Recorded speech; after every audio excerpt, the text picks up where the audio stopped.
Quem é o anticristo? Se você fosse um cristão vivendo no ano 64 depois de Cristo, provavelmente acreditaria que o anticristo era este homem, o imperador romano Nero, que governava o maior império do mundo, se declarava um deus e desprezava os cristãos, fazendo coisas indescritíveis contra eles. Você teria certeza de que o anticristo era Nero. Se vivesse durante a Segunda Guerra Mundial, talvez achasse que Adolf Hitler era o anticristo. Hoje, existem várias teorias. De Donald Trump a Elon Musk, as pessoas fazem suposições sobre quem é o anticristo há muito tempo. Então surge a pergunta: quem está certo? Para responder a isso, é preciso ignorar todas as teorias por um momento. A maior parte do que sabemos sobre o anticristo pode ser encontrada em apenas 3 livros da Bíblia. O curioso é que nenhum dos autores desses livros se refere ao anticristo como o anticristo.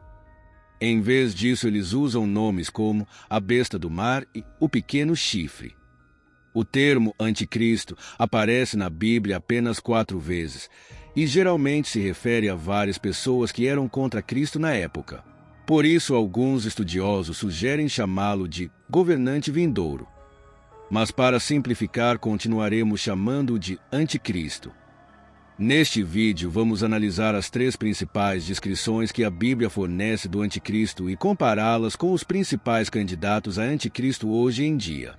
Vamos começar pela descrição bizarra no livro de Daniel. O profeta Daniel estava dormindo quando teve uma visão de uma tempestade massiva sobre a superfície do grande mar. De repente, 4 grandes bestas saíram da água, cada uma diferente da outra. A primeira era como um leão com asas de águia, a segunda como um urso com 3 costelas na boca, a terceira como um leopardo com 4 asas de pássaro e 4 cabeças. Sim, essas descrições estão no texto e fica ainda mais estranho. A 4ª besta era muito diferente e Daniel mal conseguia descrevê-la. Apenas que tinha dentes de ferro, era extremamente poderosa e tinha 10 chifres. Daniel foi informado de que cada uma das bestas representava um reino que governaria a terra, e os chifres da 4ª besta representavam 10 reis que governariam o mundo todo. Ele estava olhando para os chifres quando algo incomum aconteceu. Apareceu outro chifre, um pequeno chifre, entre os outros, e à medida que crescia, 3 dos 10 chifres originais foram arrancados para dar lugar a ele. Esse pequeno chifre tinha olhos como de humano e uma boca que falava palavras arrogantes. Ele fazia guerra contra o povo de Deus e o vencia. Isso mesmo, ele venceu Deus. Daniel foi informado de que esse pequeno chifre representava um novo rei, que subjugaria 3 dos 10 reis originais e governaria o mundo por 3 anos e meio. Esse mesmo governante faria um tratado de paz com o povo de Deus, Israel, por 7 anos, mas quebraria o acordo na metade do tempo, estabelecendo um objeto misterioso no templo de Deus que seria uma abominação. Até agora, sabemos que surgirá um líder mundial aparentemente do nada, assim como o pequeno chifre apareceu insignificante no começo, mas depois dominou. Ele não será um rei ou presidente conhecido, então podemos descartar pessoas como Donald Trump e Vladimir Putin. Ele também começará pacífico e fará o que todos os presidentes dos Estados Unidos tentam fazer há anos: trazer paz ao Oriente Médio. Depois, quebrará esse tratado após 3 anos e meio e passará os próximos 3 anos e meio perseguindo o povo de Deus, até que Deus venha para destruí-lo e substituir seu governo pelo de Jesus Cristo como rei. 600 anos depois da visão de Daniel, um dos discípulos mais próximos de Jesus, o apóstolo João, teve uma visão semelhante sobre o futuro, que registrou no último livro da Bíblia, o Apocalipse.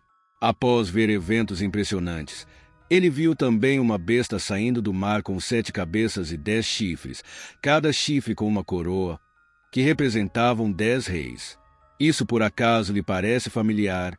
Essa besta também recebeu poder para governar o mundo todo e fazer guerra contra o povo de Deus por, adivinhe, 3 anos e meio. Então, parece claro que essa é outra descrição do anticristo, mas com novas informações. Na visão de João, descobrimos de onde o anticristo obtém seu poder: de um dragão vermelho de 7 cabeças, que é o diabo. Em algum momento, a besta é morta, mas milagrosamente volta à vida, surpreendendo o mundo. Há também a famosa marca da besta, o número 666, que as pessoas terão que colocar na mão direita ou na testa para provar sua lealdade à besta. Muitos dizem que esta é uma descrição clara do imperador romano Nero, aquele que mencionei no início, e até faz sentido porque ele preenche vários critérios, mas não todos. Nero nunca governou o mundo inteiro. Nunca fez um tratado de paz de 7 anos com Israel, não ressuscitou dos mortos e não obrigou as pessoas a tomar uma marca na mão direita ou testa. Na verdade, ninguém na história cumpre todos esses critérios, o que nos leva a descartar todos os ditadores históricos, como Hitler e Mussolini. Isso nos leva à pergunta: o anticristo está vivo hoje? E, se sim, podemos saber quem ele é? Para responder, precisamos olhar para a última descrição do anticristo encontrada em 2 Tessalonicenses. Mas antes disso, é importante perguntar: por que o anticristo?